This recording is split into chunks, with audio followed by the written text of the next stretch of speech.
ನಮಸ್ತೆ ಸ್ನೇಹಿತರೆ. ಮಾಘಪುರಾಣದ 12ನೇ ಅಧ್ಯಾಯ. ಸುಶೀಲನ ಮಗಳು. ದೇವತೆಗಳು ಕೇಳಿದ್ದಕ್ಕೆ ಇಲ್ಲವೆನ್ನದೆ ಆ ಸುಂದರ ಸ್ತ್ರೀಯು ಮುಗುಳ್ನಗುತ್ತಾ ತನ್ನ ಕತೆ ಹೇಳತೊಡಗಿದಳು. ದೇವತೆಗಳೇ, ನನ್ನ ಕತೆ ಕೇಳಿರಿ. ನನ್ನದು ಪಾಪದ ಕತೆ, ಅದರೇನೂ ಹೇಳಲಿ. ಹೆಣ್ಣಿನ ಜನ್ಮವೇ ಕಣ್ಣೀರಿಡುವ ಜನ್ಮವೋ ಏನೋ. ನನ್ನ ವಿಷಯದಲ್ಲಿ ಅದು ಸತ್ಯವಾಗಿದೆ. ನಾನು ಬಹಳ ಕಷ್ಟಪಟ್ಟೆ, ಹಲವು ಜನ್ಮಗಳನ್ನೆತ್ತಿದ್ದೆ. ಸದಾ ಕಷ್ಟ ಜೀವಿಯೇ ಆಗಿದ್ದೆ. ಸುಖಪಟ್ಟರೂ ಅದು ವಂಚಿತ ಸುಖ. ನಾನು ಕಾಶ್ಮೀರದವಳು, ಸುಶೀಲನೆಂಬ ಬ್ರಾಹ್ಮಣನೊಬ್ಬಳ ಮಗಳು. ನನ್ನ ತಂದೆ ನನಗೆ ಮದುವೆ ವಯಸ್ಸಾದೊಡನೆ ಒಬ್ಬ ಸತ್ಕುಲ ಪ್ರಸೂತನಾದ ಬ್ರಾಹ್ಮಣನಿಗೆ ಕೊಟ್ಟು ಮದುವೆ ಮಾಡಿದನು. ಆದರೆ ನಾನು ಸುಮಂಗಲೆಯಾಗಿ ಹೆಚ್ಚು ದಿನ ಬಾಳಲಿಲ್ಲ. ನನ್ನ ಪತಿ ಮದುವೆಯಾದ ಕೇವಲ 4 ದಿನಗಳಲ್ಲೇ ಸಿಡಿರು ತಾಗಿಸಿಕೊಂಡು ತೀರಿಕೊಂಡರು. ಯಾವ ತಂದೆ ತಾಯಿಯರು ತಾನೇ ಮಗಳ ವೈದ್ಯವ್ಯವನ್ನು ಸಹಿಸುತ್ತಾರೆ? ಅವರು ದುಃಖಿಸುತ್ತಾ ಇದ್ದರು. ಅವರು ವಿಧವೆಯಾದ ನನ್ನನ್ನು ನೋಡಿಕೊಂಡಿರಲು ಅಸಮರ್ಥರಾದರು. ತೀರಾ ಚಿಕ್ಕ ವಯಸ್ಸಿಗೆ ಹೆಣ್ಣು ವಿಧವೆಯಾದರೆ ಅದಕ್ಕಿಂತ ದುಃಖದ ಪರಿಸ್ಥಿತಿ ಇನ್ನೊಂದಿಲ್ಲ. ಹೆಣ್ಣಿನ ಜನ್ಮವೇ ಕಷ್ಟ, ಅದರಲ್ಲೂ ವಿಧವೆಯಾಗಿ ಬಾಳುವುದೆಂದರೆ. ನನ್ನ ತಂದೆ ತಾಯಿಗಳು ನನ್ನ ಹೀನ ಸ್ಥಿತಿಯನ್ನು ನೋಡಲಾಗದೆ ನನ್ನನ್ನು ಬಂಧುಗಳ ಬಳಿ ಬಿಟ್ಟು ಅವರು ವನಪ್ರಸ್ಥಾಶ್ರಮ ಸ್ವೀಕರಿಸಿದರು. ನಾನಾದರೂ ಎಷ್ಟು ದಿನ ನಿಂದೆಗೆ ಪಾತ್ರಳಾಗಿ ಬಂಧುಗಳ ಮನೆಯಲ್ಲಿ ಇರಲಾದೀತು. ಅವರಿಗೆ ಭಾರವಾಗಿ ಇರಬಾರದೆಂದು ಭಿಕ್ಷೆ ಎತ್ತಿ ಜೀವಿಸತೊಡಗಿದೆ. ಭಿಕ್ಷುಕರಿಗೆ ಯಾರು ತಾನೇ ಮೃಷ್ಟಾನ್ನ ಹಾಕುತ್ತಾರೆ? ತಾವು ತಿಂದು ಮಿಕ್ಕದ್ದನ್ನು, ತಂಗಳನ್ನು, ಹಳಸಿದ್ದನ್ನು ಹಾಕುವರು. ನನಗೆ ಸಿಗುತ್ತಿದ್ದದ್ದು ಇವೇ ಆಗಿದ್ದವು. ಇವು ಪುಷ್ಟಿಕರ ಆಹಾರವಾಗಿರದೆ, ಶುಚಿಯಾದ ಆಹಾರವಾಗಿರದೆ ನನ್ನ ಮೈಗೆ ಹತ್ತುತ್ತಿರಲಿಲ್ಲ. ಆರೋಗ್ಯದಿಂದ ವಂಚಿತಳಾಗುತ್ತಿದ್ದೆ. ನಾನು ಹೇಗೋ ಸುಧಾರಿಸಿಕೊಂಡು ಬಾಳತೊಡಗಿದೆ. ಆದರೆ ಒಂದು ದಿನ ಅವು ಪುಣ್ಯ ಕಾರ್ಯ ಮಾಡಲಿಲ್ಲ. ಉತ್ತಮ ಕುಲದಲ್ಲಿ ಹುಟ್ಟಿದರೂ ಪೂಜೆ ಭಜನೆಗಳಲ್ಲಿ ತೊಡಗಲಿಲ್ಲ. ಸ್ನಾನ ಮಾಡಿ 3-4 ದಿನಗಳಾಗುತ್ತಿದ್ದವು. ಯಾರಾದರೂ ಹಿತವಚನ ನೀಡಿದರೆ ಅವರನ್ನು ಬೈದು ಕಳುಹಿಸುತ್ತಿದ್ದೆ. ಸ್ನಾನ ವ್ರತಗಳನ್ನು ಮಾಡುವವರನ್ನು ಹಾಸ್ಯ ಮಾಡುತ್ತಿದ್ದೆ. ಕಂಡವರ ಮನೆಗೆ ತಿರುಗುತ್ತಿದ್ದ ನಾನು ಸಂತೋಷದಿಂದ ಇರತೊಡಗಿ ಕಡೆಗೆ ಕಾಮವಶಳಾಗಿ ಒಮ್ಮೆ ಒಬ್ಬ ಯುವಕನನ್ನು ನೋಡಿ ಮೋಹಿಸಿ ಅವನೊಡನೆ ಸುಖಪಟ್ಟೆ. ಅವನು ನನ್ನ ಮನೆಗೆ ಬರತೊಡಗಿದರೂ ನಾನೇನೂ ಬೇಸರ ಪಟ್ಟುಕೊಳ್ಳದೆ ಅವನೊಡನೆ ನಗುನಗುತ್ತಾ ಸಲ್ಲಾಪ ನಡೆಸುತ್ತಾ ಸುಖಿಸುತ್ತಾ ಇದ್ದೆ. ನನ್ನದು ಸ್ವೇಚ್ಛ ವಿಹಾರವಾಯಿತು. ರಾತ್ರಿಯೆಲ್ಲ ಅವನೊಡನೆ ಇದ್ದು ಬೇಗ ರಾತ್ರಿ ಕಳೆದು ಬಿಡುತ್ತಿದ್ದೆ.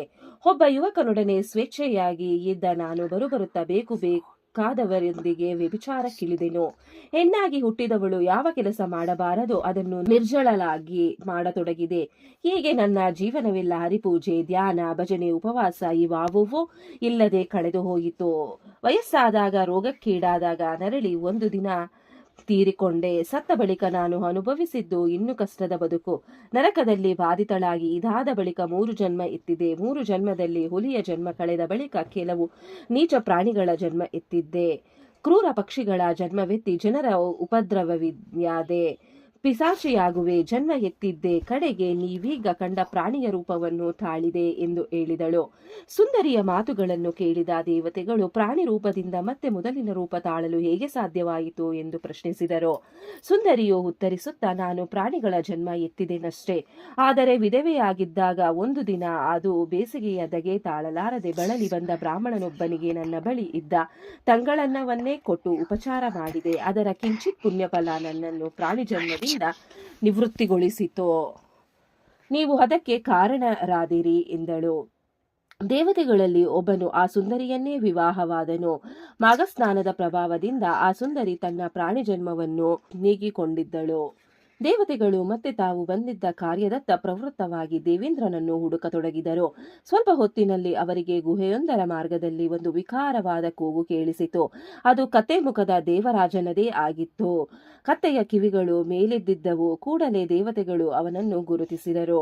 ದೇವೇಂದ್ರನು ನಾಚಿಕೊಂಡು ಮತ್ತೆ ಗುಹೆಯೊಳಗೆ ಅವತಿಕೊಂಡನು. ಬಳಿಕ ದೇವತೆಗಳು ಅವನನ್ನು ಬೆನ್ನಟ್ಟಿ ಹೋಗಿ, ದೇವರಾಜ, ಏನೋ ಆದದ್ದು ಆಗಿ ಹೋಯಿತು.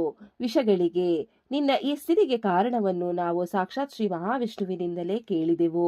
ಅದಕ್ಕೆ ಪರಿಹಾರವನ್ನು ಕಂಡುಕೊಂಡಿದ್ದೇವೆ. ನಿನ್ನ ಈ ಗಾರ್ಧಬ ರೂಪವನ್ನು ಹೋಗಲಾಡಿಸಲೆಂದೇ ನಾವಿಷ್ಟು ದೂರ ಬಂದಿದ್ದೇವೆ. ನೀವು ನಮ್ಮೊಡನೆ ಬಾ ಅಂದು ತುಂಗಭದ್ರಾ ನದಿಯಲ್ಲಿ ಮಾಘಸ್ನಾನ ಮಾಡಿ ಈ ರೂಪದಿಂದ ಮುಕ್ತನಾಗು ಎಂದರು.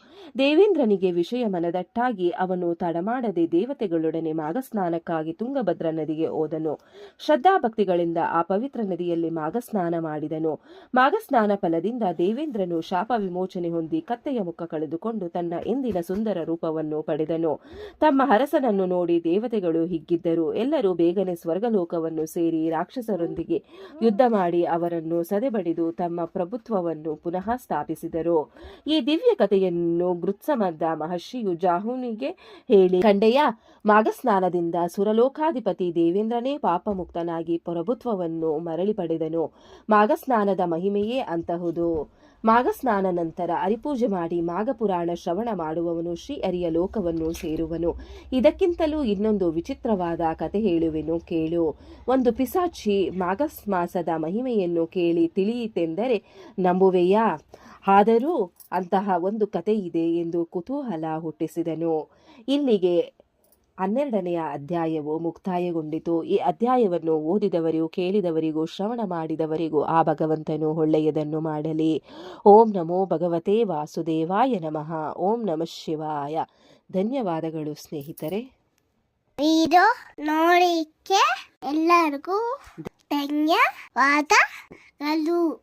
ನಿಮಗೆ ಈ ವಿಡಿಯೋ ಇಷ್ಟ ಆಗಿದ್ರೆ ಪ್ಲೀಸ್ ಒಂದು ಲೈಕ್ ಮಾಡಿ.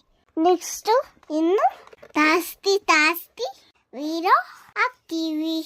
ಹಾಗೆ ನಿಮ್ಮ ಫ್ರೆಂಡ್ಸ್ಗೆ ಶೇರ್ ಮಾಡಿ ಮತ್ತೆ ಸಬ್ಸ್ಕ್ರೈಬ್ ಮಾಡಿ. Thank you very much.